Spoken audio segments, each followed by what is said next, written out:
ప్రైజ్లా దేవునికి మహిమ కలుగుతున్నాక అందరూ బాగున్నారమ్మా. ఈ 2026 సంవత్సరం 8వ నెలలో మరి 27వ తారీఖున ఉదయకాల సమయం ఈ రీతిగా మరి పరిశుద్ధాత్మని దేవుని యొక్క ఆధ్వర్యంలో వాగ్దానం ద్వారాగా ఈ రీతిగా మనం అందరం కలుసుకొని దేవుని నామాన్ని కనపరచడానికి దేవుడు కృప చూపుచున్నాడు.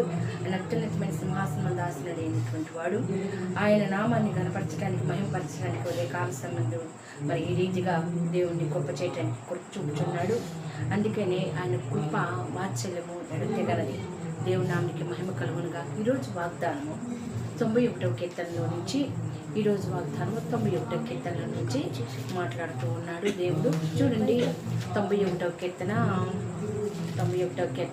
దేవుని నామానికి మహిమ కలుగునుగాక. 91వ కీర్తన 7వ వచనం. 91వ కీర్తన 7వ వచనము.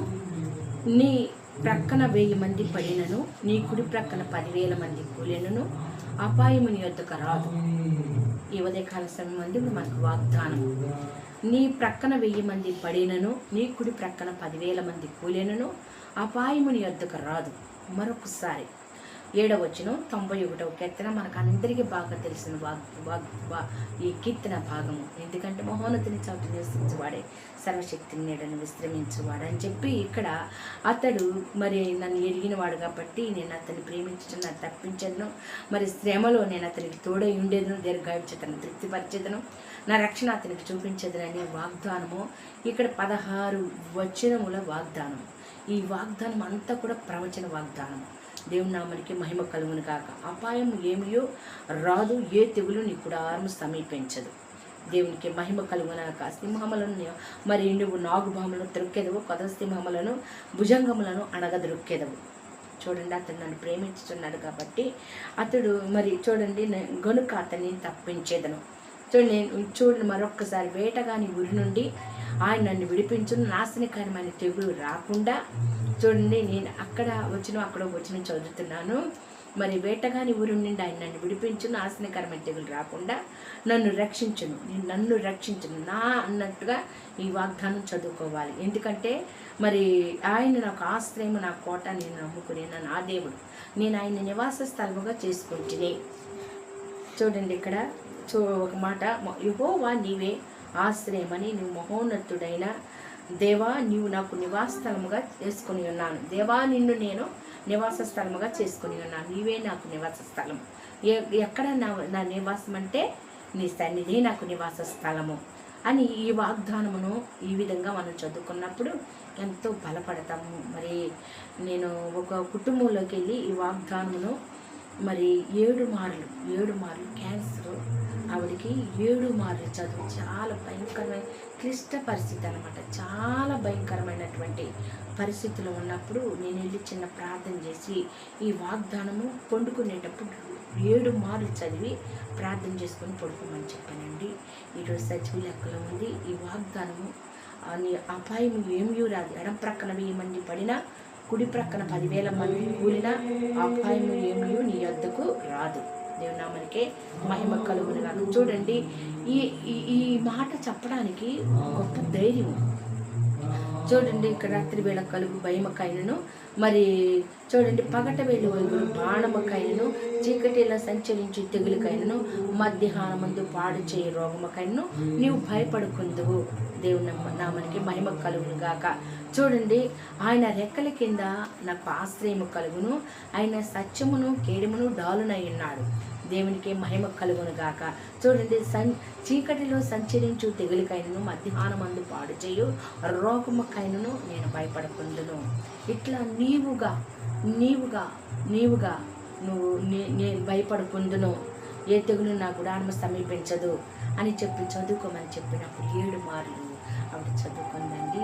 దేవుడు మహాకృపను బట్టి మరణాపాయం నుంచి తప్పించబడి, ఎందుకంటే ఆదరణపూరితమైనటువంటి కీర్తన, మరి ఎంతో విశిష్టమైన కీర్తన, అపవాది యొక్క బంధకమును తెంచే కీర్తన. అదొకటి 118వ కీర్తన. నేను చావను, నేను సజీవుడనై యెహోవా క్రియలను వివరిస్తాను. ఆ విషయాన్ని కూడా నేను చెప్పినప్పుడు ఆవిడ చాలా జాగ్రత్తగా చదువుకొని దేవుని సన్నిధిలో ప్రార్థన చేసుకున్నప్పుడు దేవుడు కృప ఆవరించి ఆమె ఈ దినాన సజీవ లెక్కలో ఆయన స్తుతిస్తూ ఆయన సన్నిధికి వెళుతూ వస్తూ కనపరుస్తుంది. దేవునామాన్ని దేవునికి మహిమ కలుగును గాక. ఇక్కడ చూడండి, ఇక్కడ ఈ మాటని నేను ప్రత్యేకంగా నేను చెప్పాలని ఇష్టపడుతున్నాను. నా ప్రక్కన 1000 మంది పడినను, నా కుడి ప్రక్కన 10,000 మంది కొలినో అపాయము నా ఎద్దుకు రాదు. ఇక్కడ ఏమని రాయబడింది? నీ ప్రక్కన 1000 మంది పడినను, నీ కుడి ప్రక్క 10,000 మంది కొలినో అపాయము నీ ఎద్దుకు రాదు. మనం ఇతరులకు చెప్పేటప్పుడు నీకే భయం లేదు, ఏ బాధ లేదు. నీ ప్రక్కన 1000 మంది పడినా, కుడి ప్రక్కన 10,000 మంది పోయినా అపాయం నీ వద్దకు రాదని మనం చెప్పడానికి దేవుని స్తోత్రం. మనకు బలపడటానికి ఇక్కడ చూడండి, నా ప్రక్కన 1000 మంది పడినను, నా కుడి ప్రక్కన 10,000 మంది కూలెను అపాయం నా ఎద్దుకు రాదు. దేవుడి నామానికి మహిమ కలుగును గాక. అలా మనం చదువుకున్నప్పుడు దేవుడు మనల్ని ఎంతగానో బలపరుస్తాడు. చూడండి, ఇక్కడ ఈ వాగ్దానము నెరవేర్చబడటానికి మరి ఎవరి విషయంలో ఈ వాగ్దానం మనము జ్ఞాపకం చేసుకోవచ్చు అంటే యెహోషాపాతు అండి. యెహోషాపాతు, దేవుని నామానికి మహిమ కలుగును గాక. చూడండి, 2వ దినవృత్తాంతాల గ్రంథము 20వ అధ్యాయంలో నుంచి ఇక్కడ అంటాడు కదా, యెహోషాపాతు రథాలుండి, సైన్యం ఉంది, అన్నీ ఉన్నాయి, అంతా ఉంది, సైన్యం, మహాసైన్యం ఉంది. ఆయన దగ్గర చాలా డాళ్ళు ఉన్నాయి, ఈటలు ఉన్నాయి, చాలా బళ్ళాలు ఉన్నాయి, అన్నీ ఉన్నాయి, డాళ్ళు ఉన్నాయి, ఎన్నో శిరస్త్రాణాలు ఉన్నాయి, కవచాలు ఉన్నాయి. కానీ ఆయన అంటాడు కదా, అయ్యా నీవే నాకు ఎన్నుంటే ఏంటంట, నీవు నాకు తోడుగా లేకపోతే అవన్నీ కూడా శూన్యమే. చూడండి, ఇక్కడ రాయబడింది కదా, దేవా, చూడండి 12వ వచనం అండి, 12వ వచనం 11 కాడ నుంచి చూసుకుందామండి. మరి 20వ అధ్యాయము 2వ దినవృత్తాంతాల గ్రంథము 20వ అధ్యాయము మరి 11వ వచనం, మేము స్వతంత్రించుకోవాలనని నీవు మాకిచ్చిన నీ స్వాచ్ఛము నుండి మమ్మల్ని తోలివేటికై వారు బయలుదేరి వచ్చి మాకెట్టి ప్రత్యుత్తరము మాకు ప్రత్యుపకారము చేయుచున్నారు, దృష్టించుము. మా దేవా, నీవు వారికి తీర్పు తీర్చవా? మా మీదకి వచ్చి గొప్ప సైన్యంతో యుద్ధము చేయటకును మాకు శక్తి చాలదు, మేమేమి చేయటకును మాకు తోచదు, నీవే మాకు దిక్కు అని ప్రార్థన చేసెను. యోధావారును తమ శిశువులతో, భార్యలతో, పిల్లలతోనూ యెహోవా సన్నిధి నిలబడేది. దేవునికి మహిమ కలుగును గాక. ఎందుకంటే చూడండి, మరి శత్రువులను మరి నువ్వు ఒక రకంగా చెప్పాలంటే మరి ఇశ్రాయేలు వారిని నిర్మూలన చేయక వారి యొద్ద నుండి తొలగిపోయి మేము స్వతంత్రించుకొనవలనని నీవు మాకిచ్చిన నీ స్వాచ్ఛము నుండి మమ్మును తోలివేటికై వారు బయలుదేరి ఉన్నారు. శత్రువులు, నువ్వు మాకిచ్చిన మరి స్వతంత్ర భూమి, నువ్వు మాకిచ్చినటువంటి మరి చూడండి, ఇక్కడ నువ్వు మాకు స్వాచ్ఛముగా, నీవు మాకు స్వాచ్ఛములో నుండి మమ్మల్ని తోలివేటికై, నీవు మాకిచ్చిన నీ స్వాచ్ఛము నుండి మమ్మల్ని తోలివేటికై వారి బయలుదేరి వచ్చి మాకెట్టి ప్రత్యుత్తరము మరి ప్రత్యుపకారము చేయుచున్న దృష్టించము. వారికి ఎటువంటి ప్రత్యుపకారం మాకు చేయుచున్నారయ్యా? ఇచ్చింది నువ్వు కదా మాకు స్వాచ్ఛముగా, నువ్వు కదా వారిని తోలివేసి మాకు ఇచ్చింది నువ్వు స్వాచ్ఛంగా. మరి వారు చూడండి బయలుదేరి వచ్చి మాకెట్టి ప్రత్యుపకారం చేయుచున్నారో దృష్టించుము దేవా. యోధావారు మరి పాటలు పాడటం, స్తుతించటం, యెరూషలేము వారు పాటలు పాడే వాళ్ళు పాడుతున్నారు, స్తుతించేవారు స్తుతిస్తున్నారు. మరి దేవుని కృప నిరంతరం ఉండునుగాక అనే వాళ్ళు అంటున్నారు. దేవుని స్తుతిస్తూ ఉండగానే మాంట్రుగాళ్ళు అండి మరి మరుగ్గా ఉన్నటువంటి సైన్యం వచ్చి ఒకరినొకరు ఒక్కొక్కరు, ఇక్కడ ఎన్ని తెగల అమ్మోనీయులు, మొయాబీలు, చెయ్యిలు, మన్యవాసులు, మాటగాండ్రు మరి వారు అందరూ హతులైపోయారండి.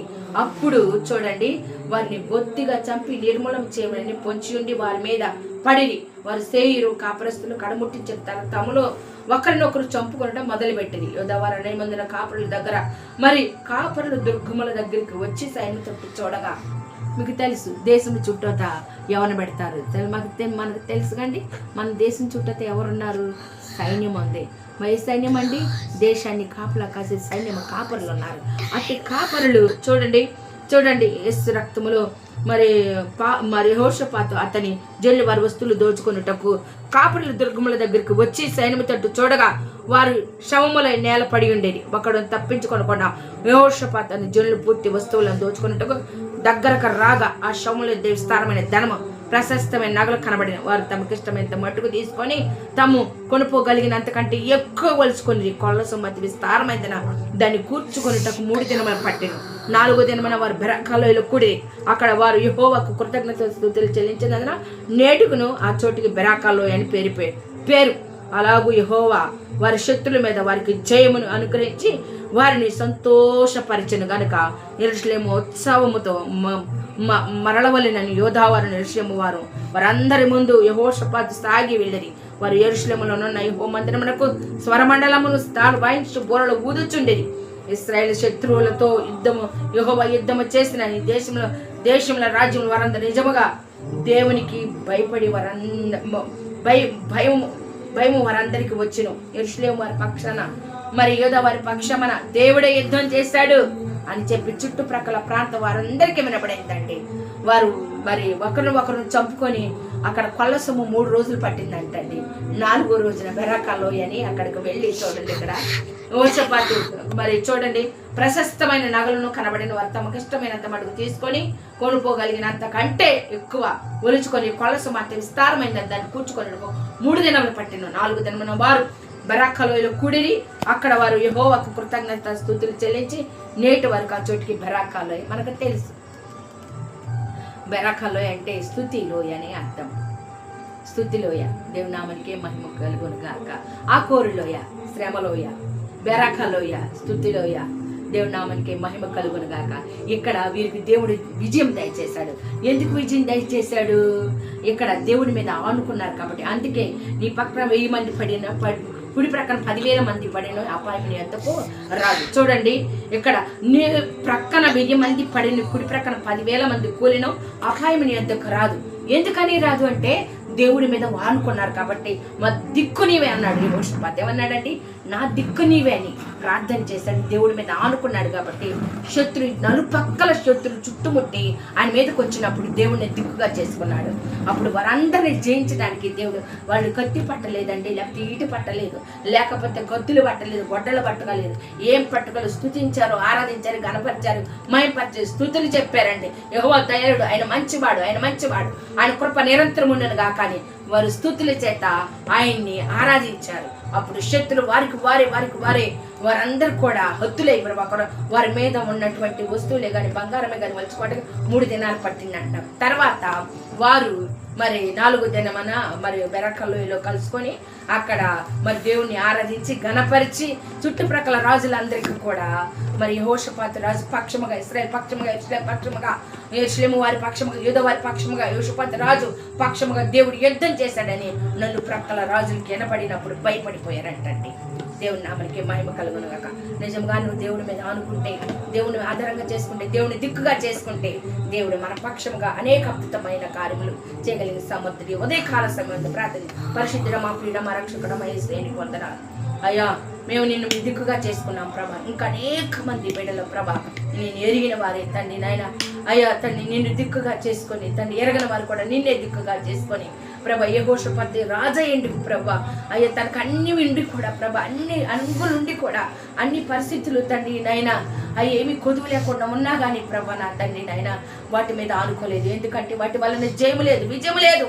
అయ్యా జయమిచ్చువాడు నీవే, విజయమిచ్చువాడు నీవే అని నీ మీద ఆనుకున్నాడు. అయ్యా నాయన నేను స్తుతించాడు, నేను కనపరిచాడు, మహిమపరిచాడు. ఎవరు నిన్ను కనపరుస్తారు, వారిని కనపరిస్తే ఎవరు మహిమపరుస్తారు, వారిని మహిమపరుస్తారని సెలవిచ్చిన దేవుడు ప్రభువా నేను కనపరిచాడయ్యా. అయ్యా నీకు యోధా వారు, యెరూషలేము వారు పిల్లలతో సహా తల్లులతో సహా అందరూ నాయన నిన్ను కనపరిచారయ్యా, నేను మహిమపరిచారు. శత్రులు వారికే అతులై ప్రభా అయ్యా వారి మీద ఉన్నటువంటి వస్తువులు ఎగను విడిచిపెట్టినటువంటి బంగారం ఎగను మలుచుకోవటం 3 దినాలు పట్టిందని సెలవిచ్చావయ్యా. పరిశుద్ధాత్ముడ కృతజ్ఞత కలిగి వారు బెరాకాలోయలో వారి తండ్రి నాయన ఆ లోయలో కృతజ్ఞత స్తుతులు చెల్లించారు. నాయన నీకు వందనాలు అయ్యా. చుట్టుప్రక్కల రాజులు విన్నప్పుడు ప్రభా అబ్బురు పడిపోయారంట. అమ్మో వారి దేవుడు వారి పక్షమున యుద్ధం చేశాడని తండ్రి నాయన వారు ఆశ్చర్యపోయారంట. ప్రభా నీకు వందనాలు. అదేవిధంగా ప్రభా నువ్వు మా పక్షముగా ఉండగా మాకు విరోధి ఎవడయ్యా? ఎత్తైన లోతైన తండ్రి నాయన ఇది కరువైన ఖడ్గమైన వస్త్రహీనతైనను అయ్యా మీరు మాకు తోడుగా ఉంటే, అయ్యా నిన్నే దిక్కుగా చేసుకుంటే ఏ కొదువ కొరత లేకుండా ప్రభా అయ్యా నీ ప్రేమ నుండి ఎడబాపు వంటి ఏదీ లేదు నాయన. స్తోత్రాలు నాయన.